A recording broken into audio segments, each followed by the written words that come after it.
we're streaming live, guys. Welcome to the party, everybody. It's the Crypto Lark back after his 2-week holiday.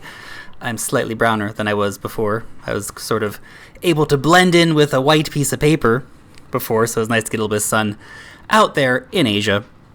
And of course, while I was out there, got the great opportunity to go to Token 2049 over in Hong Kong, which was really, really awesome.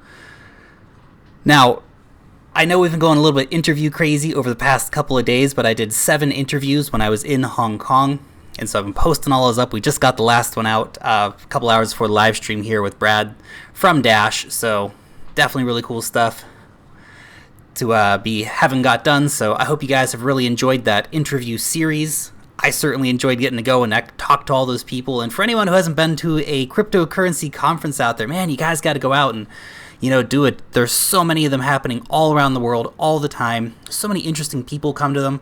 So many people out there who are just really excited about, the projects that they're doing. And, you get to meet all these kind of crypto celebrities. It was amazing. Like, Charles Hoskinson's there, right? And he's just walking around talking to people, saying, hey guys, how's it going? Just talking to everyone. And that was really cool. And actually, it was kind of funny because when Da Hong Fei came, he kind of just, snuck in the back door and was like, a little more rock starry and got escorted out by some security dudes and stuff. So, yeah. Hey, Spencer, welcome to the live stream, brother. Lark, you got to talk about Skycoin. I assume that's Skycoin, SK Coin, Slopestyle 2022. What's up, guys? Welcome, everybody. Very exciting to be back. Love the live streams. Yes, Vikrant, back in New Zealand. It was a really great trip. Got to go to Vietnam, Thailand, and Hong Kong. See some friends in all those locations. So it was a very short trip, but a very good trip. And of course, very fruitful at the end, of course, getting to go to the conference. So guys, there are so many conferences all the time. Look up and find one in your neck of the woods, guys. There's going to be one. So make sure you check it out and go watch that. Or go join the party. Carrie, Lark, do you think Cardano can hit $2 this year? Yes. Long answer short.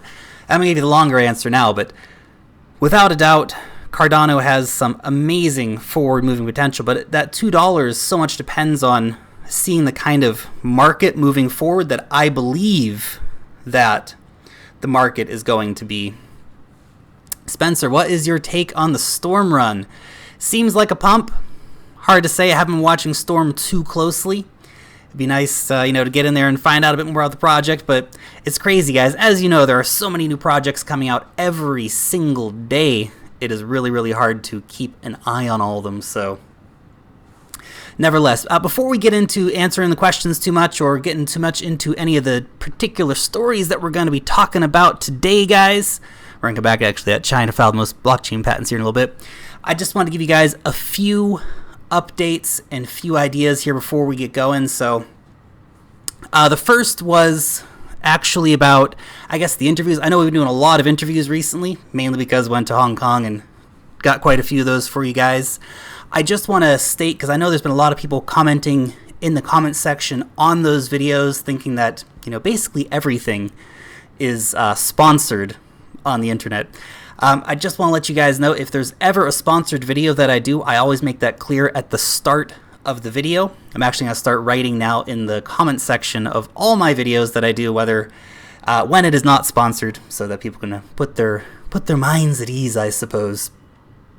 But all those videos that I did in Hong Kong, I just want you guys to know straight up that none of those were sponsored. It was, a great pleasure to get to interview all those guys, and worked really hard to try and arrange all those interviews. So nevertheless, it was very, very cool.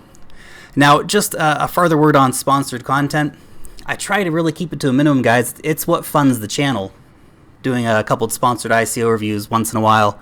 I actually counted up the numbers. About 10% of the total content is sponsored. So try to keep it at a minimum, but it helps, let me do what I do and be able to produce so many videos for you guys. So, and as I mentioned, it's always try to find the best projects, the most interesting projects anyway. And of course, half my ICO reviews are sponsored and the other half are not sponsored. So, but anyway, I do want to know what you guys think about all that. So make sure you hit me up in the comment section down below. What's your take on, I guess, having any sponsored content on the channel at all? But I just really do want to highlight, guys, that all of the interviews that I do, and I do a lot of interviews. I think that actually talking to people is an amazing way to really get a feel for the people behind the project. Because I've definitely done some interviews before where I've interviewed them and then afterwards gone, ooh, I'm glad I didn't invest in that. Or, ooh, wow, this is really cool. There's a really amazing team behind it. So, anyway, if anything is ever sponsored, you guys will always know about it. I always tell you. And the majority of the things are not sponsored. I know that perhaps a lot of people have got, jaded by a lot of other YouTubers that simply never mention it. But I think you guys should know when something's sponsored. So that's why I always tell you guys. And so basically only some of the ICO content. So all the other interviews out there, not sponsored content, guys. So just want you guys to know that. Now, as far as some ideas about the community as well, I'm working right now on trying to, how to, I guess, really improve the community, bring out more for the community. And so one thing I've been thinking about recently is actually we're going to be starting a website soon, and we're still in the early stages of it, but it is going to be coming. So really a website focused on education and a website focused on giving out free information. And that's, I think, really important because so many people out there are charging, I don't know, 50, 10, 20, 100, what was it? Crypto Nick was charging $500 for his BS course, but there are a lot of decent courses out there that are like 10 or 20 bucks, which are decent, but I just want to give out a lot of free information for people. So we're going to be working on getting a website coming up here in the near future. The team is starting to build too, by the way. I'm just still working on thinking, how am I going to get all this brought together? So currently I got Mr. Harry Lasagne. He is on board. We're going to be bringing on some more people later too. So the movement's growing, guys, and I'm really excited to have all you guys here. So it's really, really great, and helps me bring out all this education for the community and bring great content for you guys. So anyway, and finally, I just want to mention I'm going to be trying to move a little bit more towards some of the decentralized media. I mean, I post everything over on DTube, right? But what we're going to see, I think, moving forward is that YouTube and a lot of these other services are actually going to start cracking down. It is, a minor concern of mine. Like, what if YouTube just cuts out all the cryptocurrency channels? That could happen at some point. So, the decentralized media is starting to pop up. It's just about us actually migrating over there and using it, guys. So come over and join Steemit. If you're not up on Steemit yet, make sure you guys join Steemit. Come over and start watching stuff on DTube. There's actually a lot of great DTube content out there that are specifically DTube. Slope Style 2022, DTube takes 25%. You can upload videos to DLive. Oh, interesting. I didn't know about DLive. I'll have to check it out, Slope Style 2022. That's, I'm going to write that down right now. Check out DLive. See? So much stuff out there. Hard to even keep track of it all. Props as well. I haven't actually downloaded the Rise app, but I do plan on playing with that a little bit in the near future too. So, it's definitely the way of the future, guys. Decentralized media. And we've talked a lot about how YouTube censors everything. They demonetize cryptocurrency channels. They censor certain amounts of content. They hide us, literally. So it's harder to find people and all that stuff. So definitely a lot of that does come through, guys. So it's problematic.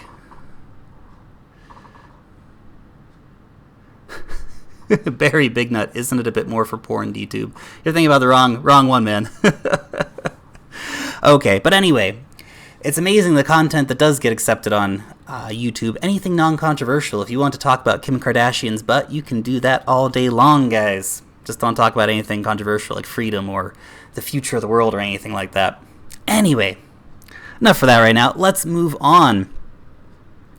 Malta wants to become the blockchain island with the world's largest cryptocurrency exchange. Obviously, this is big news that Binance is moving to Malta.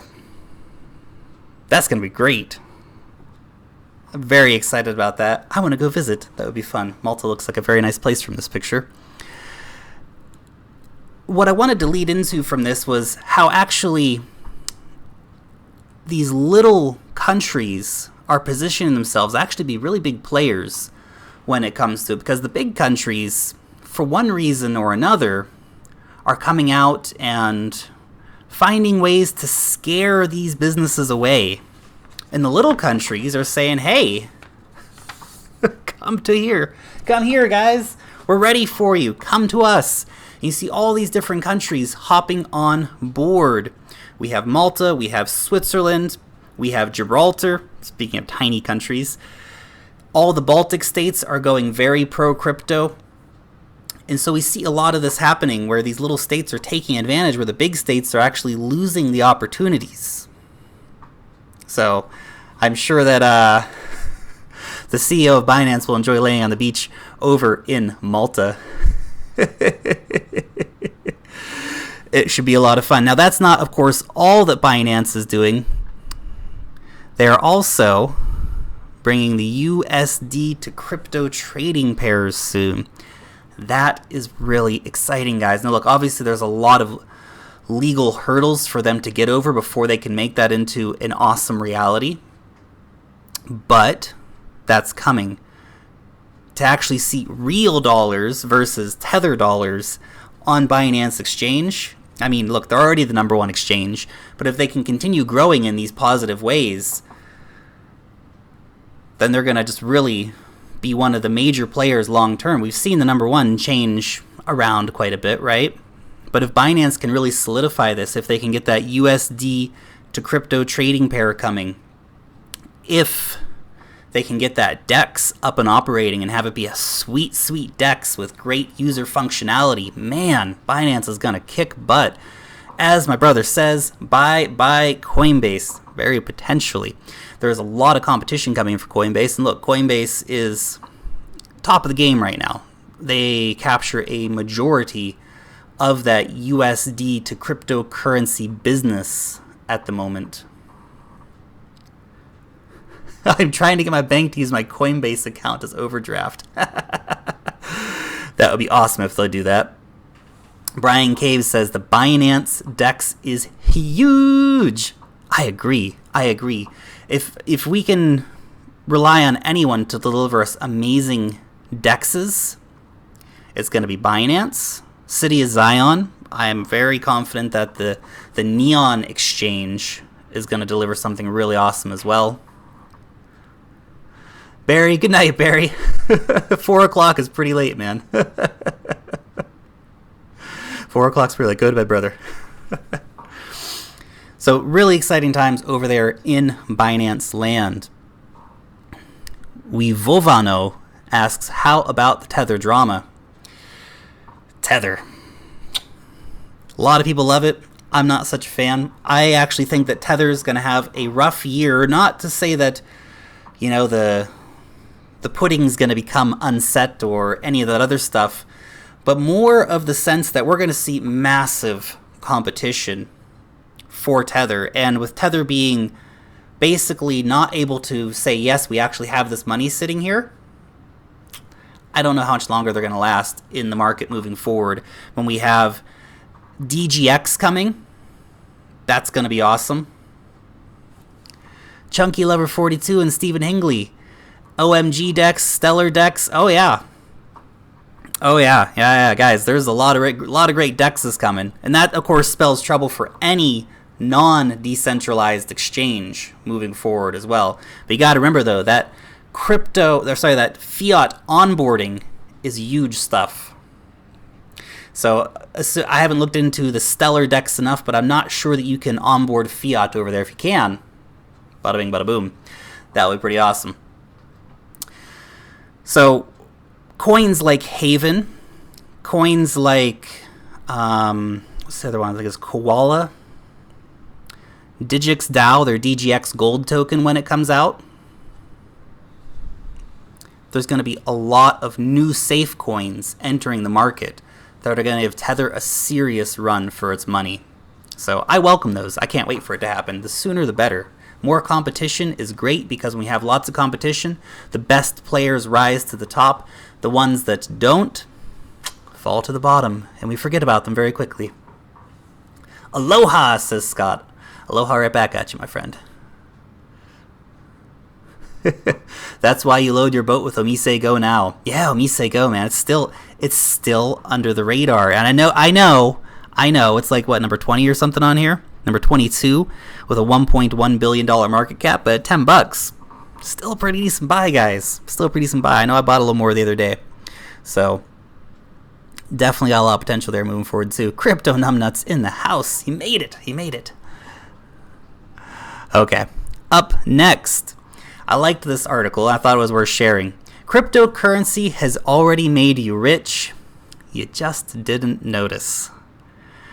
I like the main ideas behind this article because it's true. The fact that you guys are all here means we're already rich, guys. And it's not just that, yeah, we got, our sick gains from crypto. Well, that's cool too. But really, the skills that you learn, the community that you partake in, all of this stuff is really important. When your alt bags are weighing heavy and you haven't checked your portfolio in days, when your long has been liquidated and the ICO has taken your ether and fallen silent, when regulators are cranking up the rhetoric and FUD is the only acronym in town, when all these things conspire against you, it's easy to get downhearted and forget about the many ways in which crypto has already made you rich.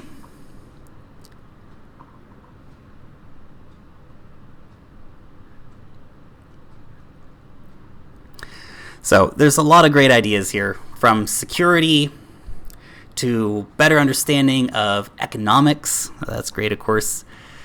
The continual desire to learn.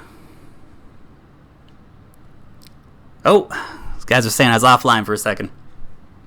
We'll just continue on, though. So many great things come around from being in the cryptocurrency community, guys. I mean, the fact that we're all here talking about crypto, that's awesome. The fact that all you guys are out here and involved and are learning and are spreading knowledge, that's awesome. And just think about how much you've learned personally since you've been involved in cryptocurrencies.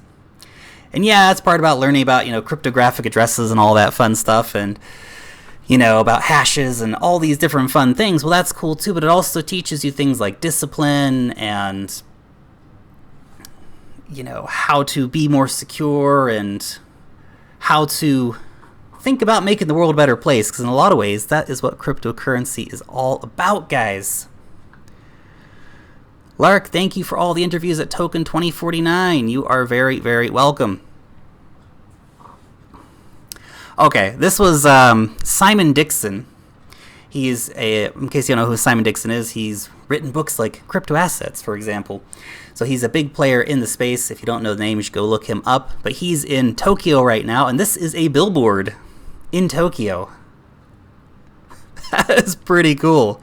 I mean, obviously, hey, sex sells. It's a pretty ridiculous advertisement, but this is from DMM, which is one of the big companies that are getting involved in Bitcoin in Japan.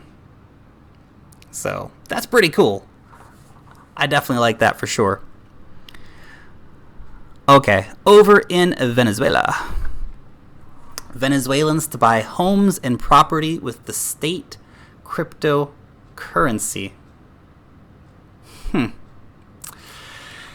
In the continuing effort by the Venezuelan government to make the petro relevant,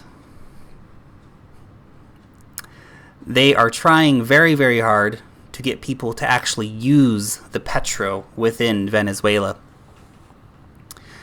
So, Chuck A, hopefully the crypto knowledge is overriding the Friends episodes in my brain.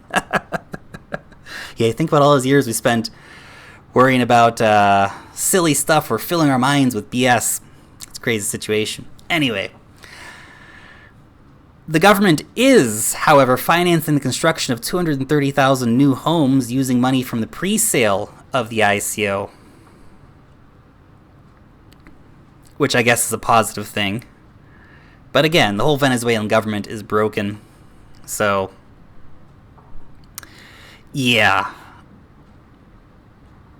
Not a big fan of what they're doing with the Petro, without a doubt. However, I do like the use case of being able to, of course, buy homes and property with cryptocurrency, even if it is the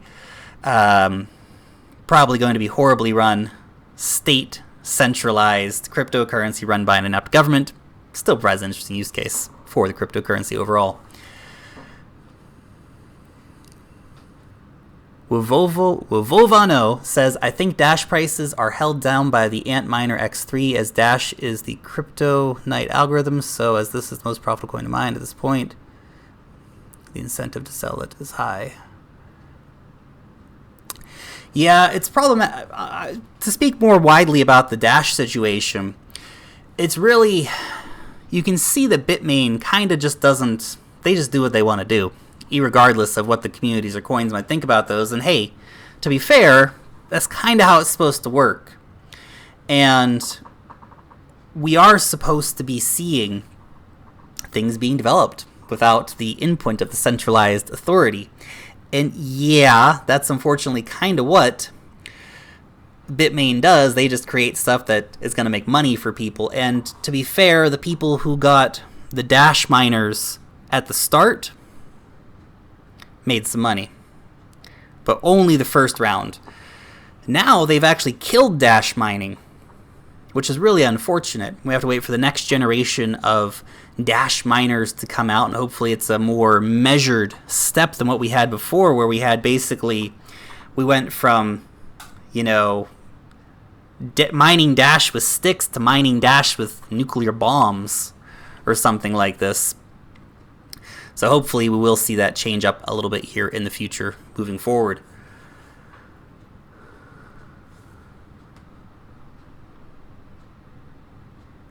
The US has banned citizens from buying the Petro.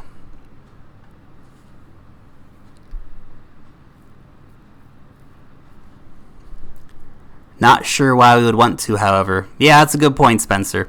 Why would anybody actually want to buy the Petro? Doesn't make any sense to me.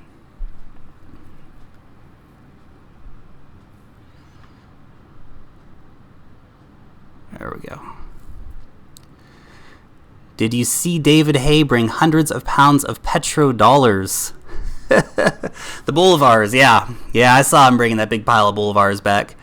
That is some pretty crazy stuff. Okay. So, Twitter CEO Jack Dorsey says Bitcoin will eventually be the single global currency. Now that is fantastically bullish, and I really do like that, without a doubt. Now, flip that back to you guys for a second. Do you think that Bitcoin can become the global currency?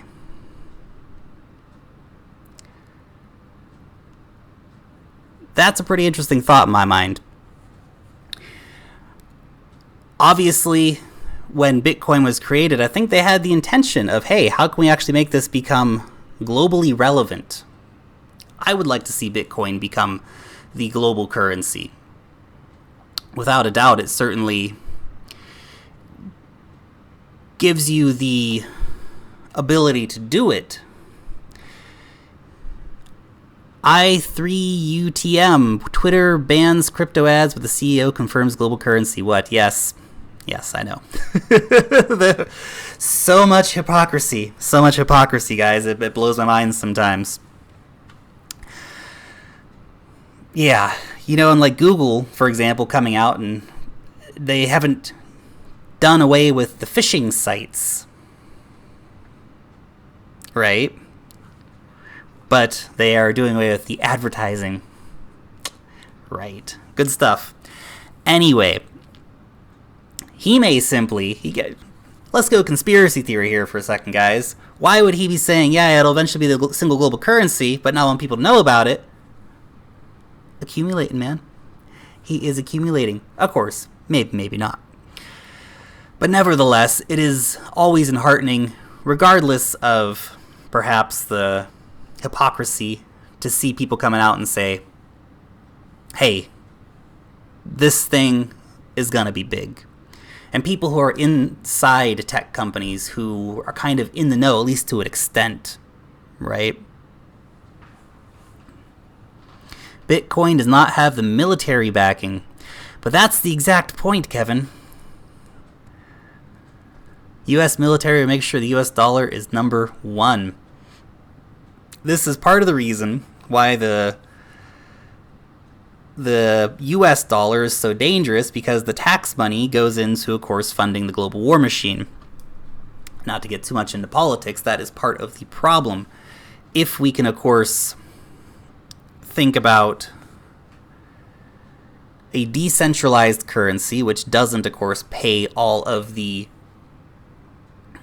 money back into the military machine, well, that would be great. Of course, obviously, Uncle Sam and all other Uncle Taxmans around the world do want their cut of your sick crypto gains, guys, which is problematic. Yeah, what are you going to do? I wonder why the Google CEO has said nothing about Bitcoin. Probably because he doesn't want to be asked about Bitcoin every single time he does a press conference out there for afterwards. We need Bitcoin to be the next world currency, says Crom. It would be amazing to be able to go anywhere in the world and spend Bitcoin, without a doubt. That being said, whether Bitcoin will be the global currency, I have a lot of faith, personally. But there are other cryptocurrencies out there which might offer great solutions too. And we may even see a whole raft of different cryptocurrencies being the global currencies. You know, we might see different use cases, right? You might pay in Bitcoin or Litecoin or Dash wherever you go. Maybe we'll see those accepted. Maybe for certain things you'll be able to pay your taxes in Bitcoin, but you'll be able to buy a coffee down the street using Litecoin, for example. Lark, what do you think about Smart? Is it a good investment now? Is Smart Cash dead?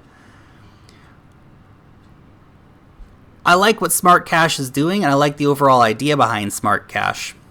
Is it dead? No. Has it gone down a lot in price? Yeah, without a doubt.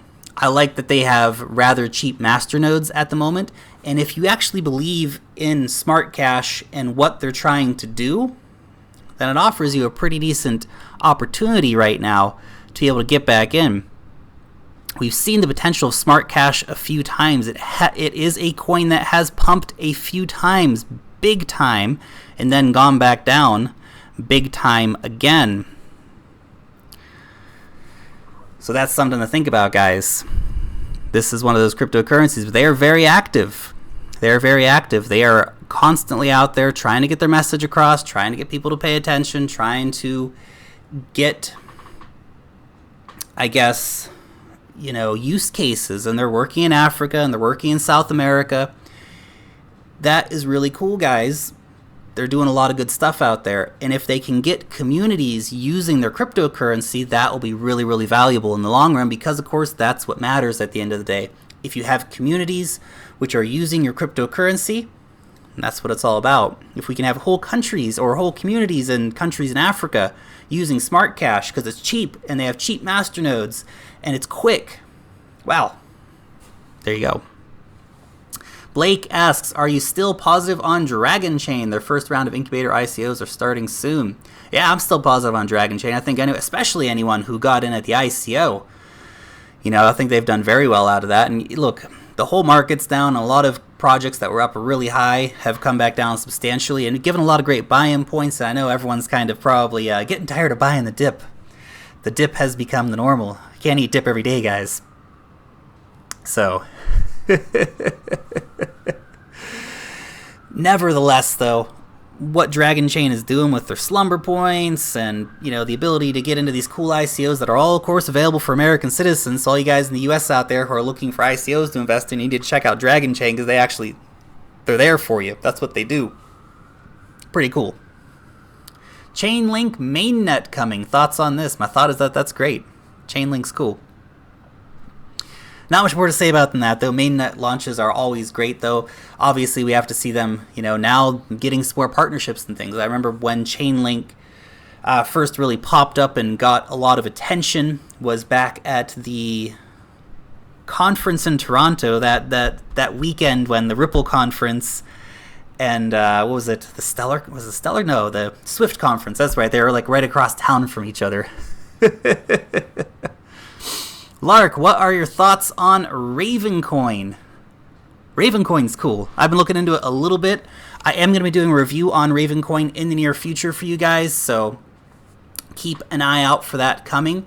I'm waiting until after we see their roadmap get published, though, so I'll be looking to do that after the roadmap's published, guys, but that will be coming in a couple weeks for you, all right? Lark, have you heard any more about the current ICO? Asks Pirate Harbor. I haven't watched it too closely. I don't know what has been going on over there recently. We should check in, though. It's so hard to keep up with all these different projects, though. Lark, thoughts on privacy coins? Good question. I love privacy coins.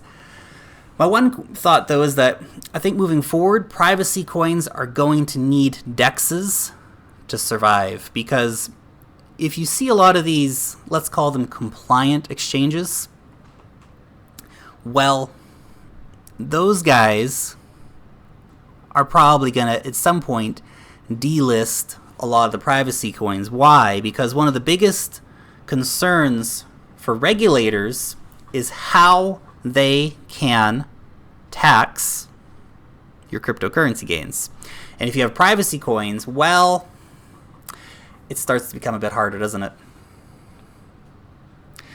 So I love privacy coins. I think they are the equivalent of cryptocurrency cash in a way that Bitcoin is not. And everyone, the regulators who don't really understand it, they go, oh, Bitcoin's private. And Bitcoin's not private. You can track it all the way back to the first transaction ever.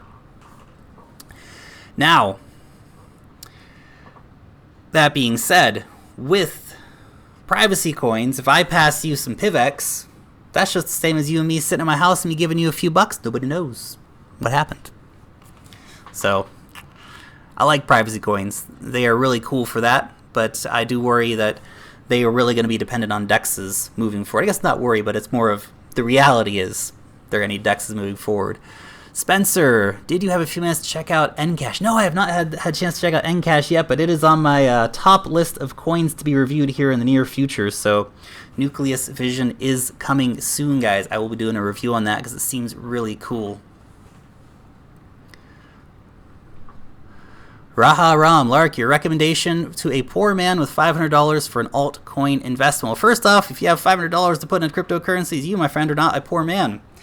Nevertheless, my advice to you, go out, do your own research, find projects that you really like, look around for projects that are currently undervalued in the marketplace because, gosh, there's a lot of them. There are a lot of really undervalued projects out there right now that are offering really great buy-in potentials. Diversify. Go $100 on 5 different coins. Find some really good stuff.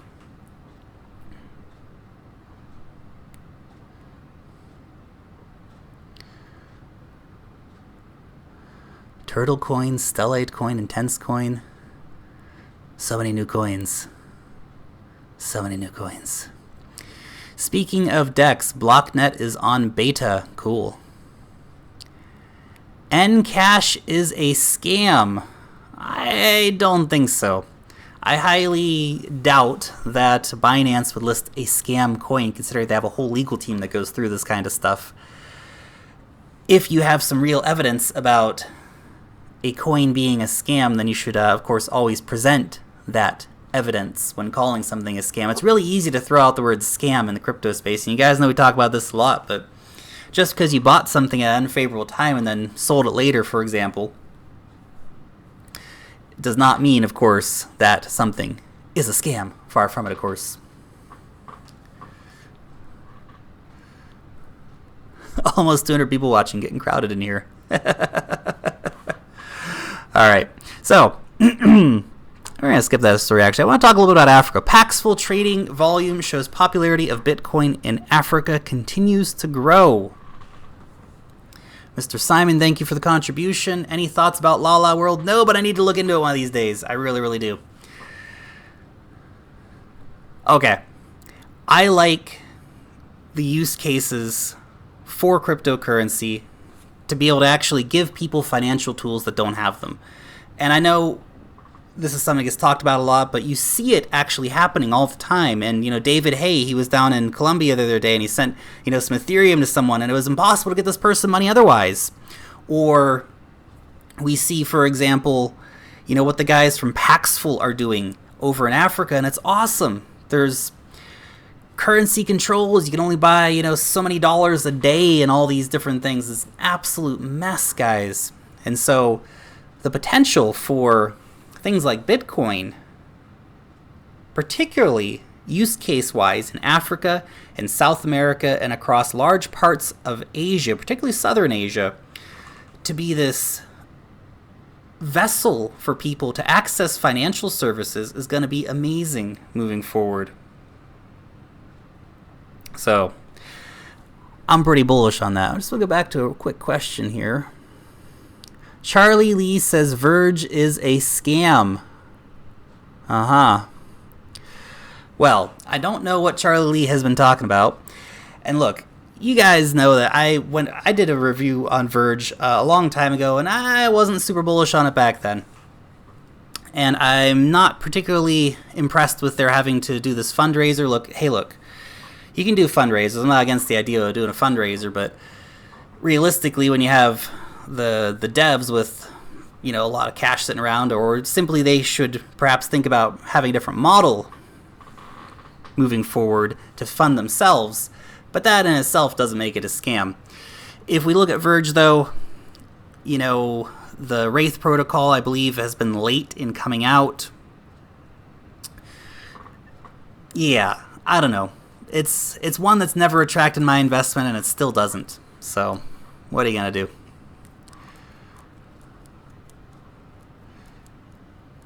Do you think that the Bread wallet can actually become a decentralized bank? It's something I need to look into more, to be honest. There are a lot of countries in Africa who have never had a bank or a credit card. Think about that. Yeah, that's a good point. And actually, it was really amazing when I got to talk to Vanessa from Consensus and to Brad from Dash. If you haven't seen those interviews yet, I'd highly suggest that you go and watch them, guys, because they're really, really interesting. We talk a lot about this stuff. And part of the idea here is that cryptocurrencies, they're just going to skip all this stuff. These people in Africa, as the use case, and hey, look, Africa's a big place, guys, with a lot of different experiences. People in Cape Town, living in the nicer districts, have a very different experience from people living out in the backwoods of the Central African Republic, for example. But that being said, they're just going to jump over this, guys. If you have access to a cell phone, that's all you need. In fact, you don't even need to have power cables coming to your house. You can just have a cell phone and a little solar charger out back that you can charge a cell phone up on, and now you have access to banking. Now you can store cryptocurrencies. You can trade cryptocurrencies. You can get loans in cryptocurrency. All this stuff that couldn't happen before, and it's only going to build. Projects like Bloom, for example, they're going to be able to give credit scores to these people in underserved areas. And I know in cryptocurrency, there's a lot of focus on two things: Lambos and helping the rest of the world. Yeah, the Lambo thing's cool, but the idea is that if you can help the rest of the world, you also get your Lambo or Tesla Roadster, up to you. I think that bringing the rest of the world into the economic fold is going to be super awesome, not just for the rest of the world, but for the world as a whole.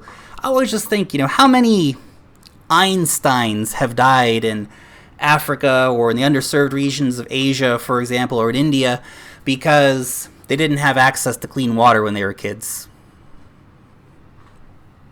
It's an insane situation, or because their parents got kicked off their property because they couldn't have the proper land registry like you could have on blockchain. Right? So, Crypto Zombie. Bummed I missed Token 2049. Crypto Zombie, would have been cool to see you there, man. Definitely have to catch up at a future conference, without a doubt. The meek will inherit the earth through cryptos. Amen. It's amazing that we think, for example, things like faucets. If you look back a couple years ago at Bitcoin faucets and how much you got, and you think that right now anyone using a Bitcoin faucet and just very diligently Every day, clicking that button. Every hour, clicking that button. Saving up, saving up, saving up. In 5 years' time, that Bitcoin's actually going to be worth something. So, Lark, do you think eChat is a scam? I have zero idea because this is literally the first time I ever heard about eChat. Don't know. My wallet was screwed by faucets. I couldn't spend it. I remember when I was talking to the guys from Nano, and they were saying, yeah, you know, there was this CAPTCHA you had to fill out in order to get Nano, and a lot of the people who were doing it were people in, like, the Philippines and stuff, and now those people, of course, ended up making bank by investing their time in that cryptocurrency. Okay, we should be back, guys. We should be back.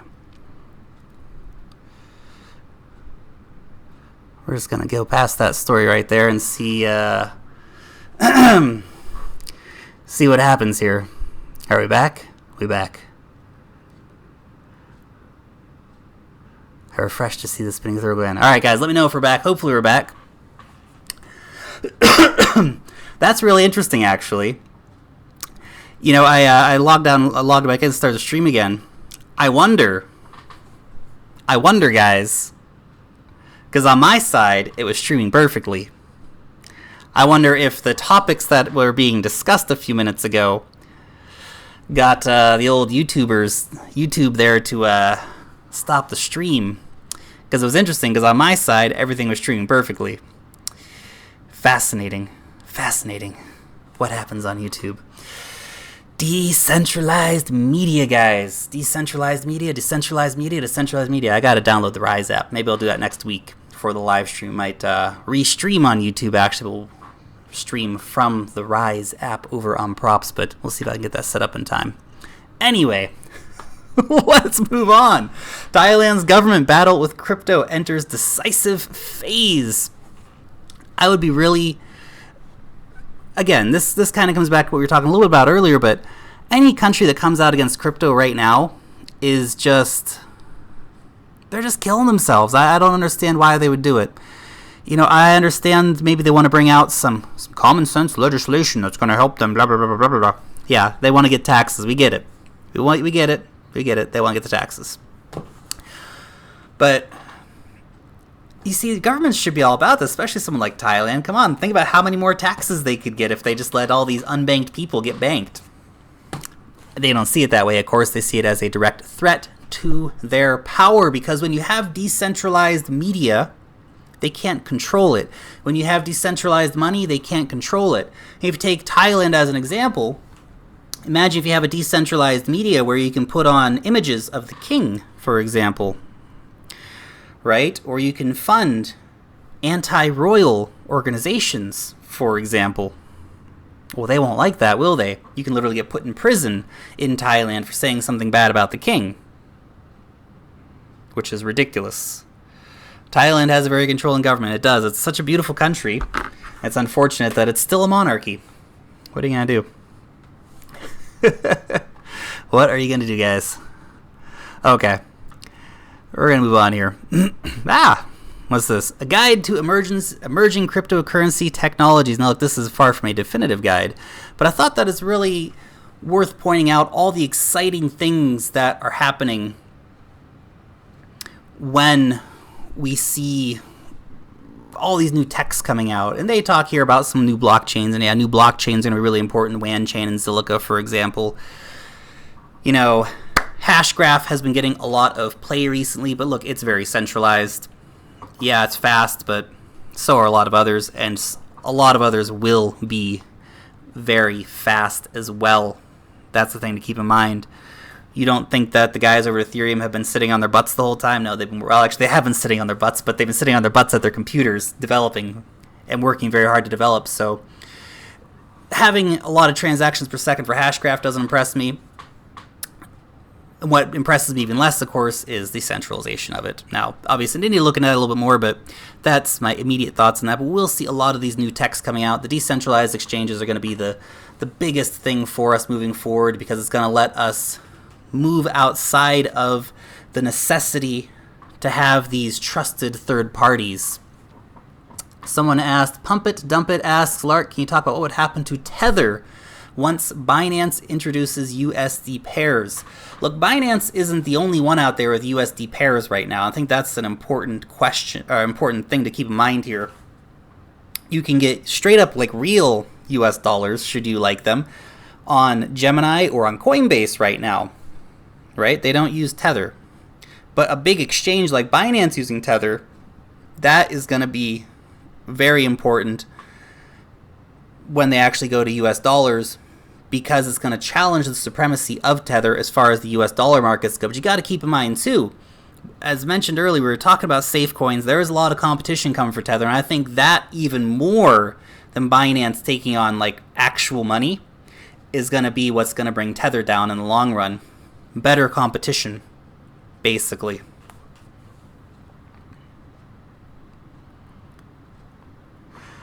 It's crazy. So many beautiful minds waiting and coming up. So many didn't get a chance, you're right, but it's all right. This is another chance to give them an opportunity. Amen. Amen to that. Check out Digix DAO. Yeah, I like Digix DAO. I like Digix DAO a lot. I like the idea of the DGX. You can actually get deliverable gold, guys. Cool. USD is a scam. Well, that may be true. That may be true. Maybe in that situation you want to go out and look for using the DGX token so you can get yourself some gold when it comes out. Yvonne on Tech has a new course about blockchains, EOS, and Ethereum this summer. Recommend? Why not? Why not? I like Yvonne. I think he's a very clever guy, and he delivers really great information for the community. And if he's coming out with a course like that, I know he's got a whole team of people working with him. I'm sure they deliver something really great. And hey, look, I haven't looked into that. I don't know what exactly they're offering, but it sounds cool to me. Rudy75, late to the show. Have you discussed? Da da da. What?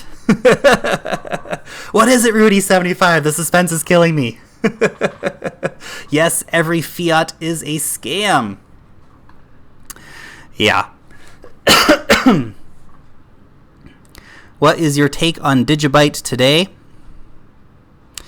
Still waiting for Digibyte to do something. Look, I know guys, there's a lot of Digibyte lovers out there, and I love all you guys who are big Digibyte fans and big supporters of Digibyte. That's cool. Really cool, guys. But I'm still not into it. But I would like to actually sit down and talk to the dudes from Digibyte.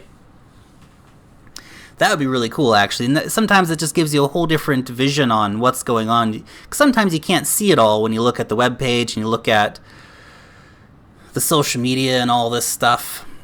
You just don't get the full idea of what's going on. So, yeah. But I'd like to talk to the Digibyte guys one of these days. Cram asks, isn't fiat backed by the resources of the country? Not quite. Not quite. Some people might like to look at it that way, but if you look at the US dollar, for example, it's not necessarily backed by the resources of the country. If you were backing it by the resources of the country, that would be saying that you can actually cash in and get relevant amount of resources. And look, it's a complex picture about how exactly they value fiat, but the fact that just take the U.S. government, for example, they print another $1 billion a day. It's not to say that the United States produces another $1 billion in resources every day. They just print more money because they can, which is, of course, the problem with fiat currencies, is that they are inflationary, not deflationary, like Bitcoin. Scott Lee, fiat is backed by the belief in the strength of a country, largely. Largely. It's mostly based on what we believe it is worth. Oh, here we go. Rudy75, he's back, finally. Finally, the suspense is over. Have you discussed the Genesis Vision markets yet? I have not. I have not discussed those yet, and I don't know what to say about them at the moment, actually. But I do like Genesis Vision, and I'll have to go and check out and see where exactly they're at right now in their, I guess, development. So the dollar is propped up by, yes, the dollar is propped up by petrol, largely. But that's not what gives it its value, necessarily. Everyone around the world has agreed that a dollar is worth a dollar. and that a dollar has a certain amount of buying capability. If they had stopped printing dollars 30 years ago, they'd be worth a lot more than they are today, but they're not. I know the dollar's still worth $1, but what you can buy for that $1 is way less than it used to be, and will continue to go down until, of course, it reaches a point of collapse. And I keep wondering, how much more debt can the U.S. take on before things fall to pieces? James says, fiat comes into existence through loans. Like I said, there's a lot of things that come into calculating the value of fiat currency.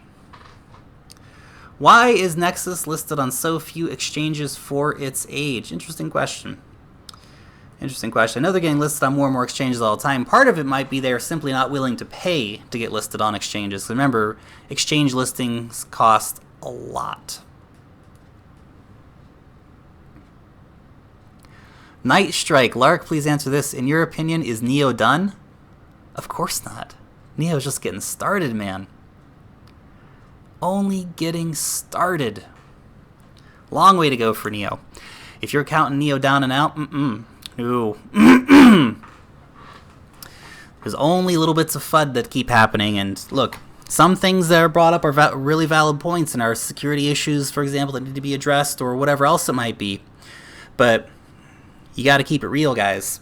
Neo is a great project backed by some really great people. So, Spencer, I dream of Neo. You're the one, Neo. You're the one. Neo needs an upgrade. It's really exciting to actually see what the guys at Neo are aiming to do. You know, their sort of vision for 2020 is big. And yeah, in a year and a half, which is like a millennia in crypto time, I know, but in a year and a half's time, we're going to be very exciting times for Neo as they continue to grow, as they continue to improve their product, as we see more and more projects being built on top of it. So guys, in so many ways, and I know we always talk about this in crypto, we are still early days. A lot of these projects that are coming out are still just very nascent. You know, they got these great ideas, and we have people exploring blockchain and think, oh, can we do this with it? Can we do this with it? And yeah, in amongst all these crazy ICOs that are coming out that aren't necessarily always delivering a lot, we have people bringing out new ideas and testing out new things and saying, hey, is this a new business model? Is this something that we can do? Is this something that the market's going to respond to? Is it too early? Is it too late? Or all these different things. So any projects that you used to be bullish on but have changed your mind about? Interesting question, Brian. I need to think about that for a minute. Any projects used to be bullish on and changed my mind about? Surely there's something. I'm trying to think here. What have I sold recently, I suppose? Stratus. That'd be one. And it's not to say that Stratus is going away, but I was up on my Stratus. And you know what? I thought, I don't have a giant amount of Stratus. I'm kind of just tired of looking at it on my Blockfolio. And so I sold it. A little less bullish on it than I used to be. But that being said, Stratus is still developing good stuff. That's not that I don't like Stratus. It's just that I sold my Stratus finally.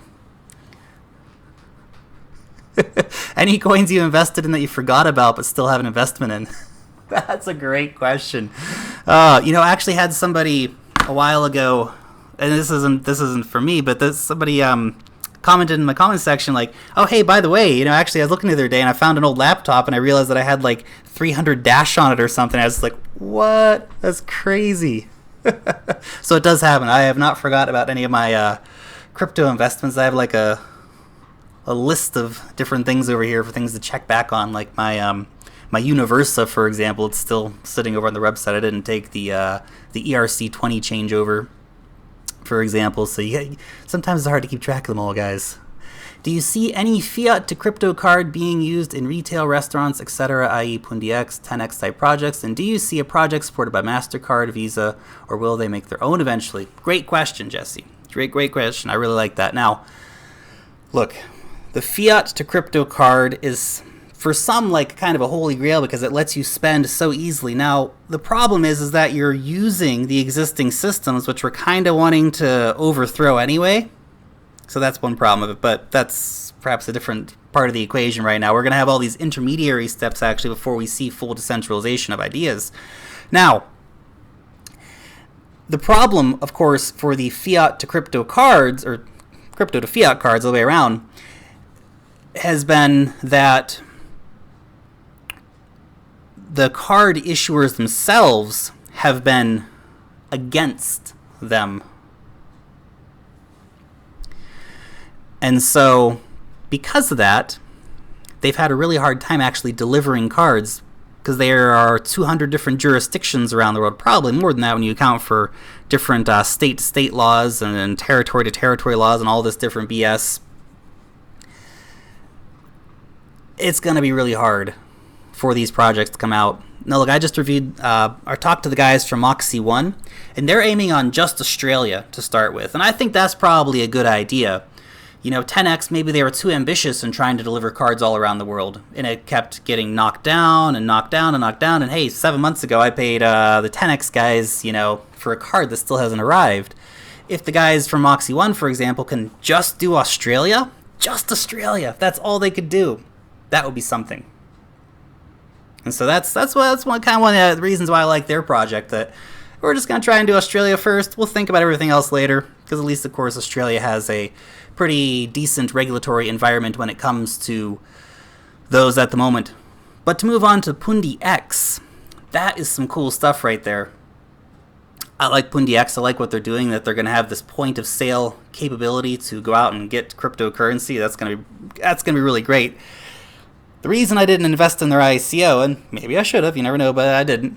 But the reason I didn't invest in their ICO was that their roadmap for the next year really focuses on them being in Indonesia, and Indonesia has been rather anti-crypto over the past 6 months. In fact, you know, passing a bunch of different laws against cryptocurrency, so that kind of is like, I don't know about that. But, of course, they're going to be a global project. They have global ambitions, so hopefully they can actually roll it out as they plan to, because it's a really cool project.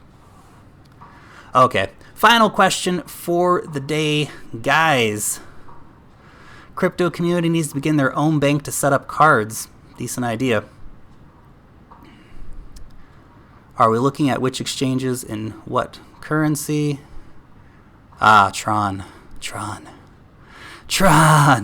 Well, the Tron testnet is coming out, guys. And I'm happy to see the testnet coming out. And I know there are a lot of people out there who just generally hate on Tron. Obviously, it has been pumped like crazy previously, and it went up and just got crazy for a while, and a lot of people bought that top. They bought into the hype, of course, and that burnt a lot of people. Nice, slow, steady growth, guys. That is what you want to see from a cryptocurrency. All this hype behind cryptocurrencies where you see them pop up and then go back down and pop up and go back down, that is not positive at all. Crypto Rose says Tron is all hype. I think when I did my review on Tron, I never expected it would go to like 40 cents or something. I can't remember, it was some absurd amount of money. That really surprised me that it went so fast, so quick, and of course that was, you can imagine, some behind-the-scenes manipulation going on, not to mention, of course, massive hype. Tron, in a couple of years, might deliver something pretty decent. Their testnet, that's nice. I'll take a testnet, that's cool. If we can see them actually being that kind of decentralized media idea that they want to be, rock and roll. That's cool. I'll take it. The more the merrier, guys. But let's see them deliver something. So, huge market cap for a copied white paper, says Crypto Rose. Yes, definitely something that I don't think that Tron deserved the market cap that it had when it was at like 40 cents. Probably doesn't really deserve the market cap that it has right now. But the fact is that people invest in it. People buy it. People give it value. So, there you go. Random coin shout out. Sonam? Oh, Sonam! Oh man, they're just like such a sleeper project. I'm telling you. One of these days, Sonam's just gonna explode and everything will be like, what about Sonam? I like Sonam. I've been holding Sonam for a long time, and it's actually back down to like kind of the price that, around where I bought it in at, actually. So, you know, It's a cool project. I like Sonam. And when they see actually, their side chain for Ethereum come out and they announce some of the partnerships and all this stuff moving forward, it's going to be cool. It's going to be cool times with Sonam. P.S. Cardano's awesome. All right. We're getting out of here, guys. We're getting out of here. It's time to finish up the live stream for today. Thanks, everyone, for sticking with us, even when I think YouTube just cut us out there, guys. As it happens. Anyway, I want to thank you guys all so much for hopping into the chat today and having a chat with us and answering and asking really great questions. Of course, is always super appreciated, guys. And of course, big thank you to the moderators for helping keep the chat clean. Thank you so much, every guys. Long live the blockchain. Long live the crypto community. And we'll see you here next time.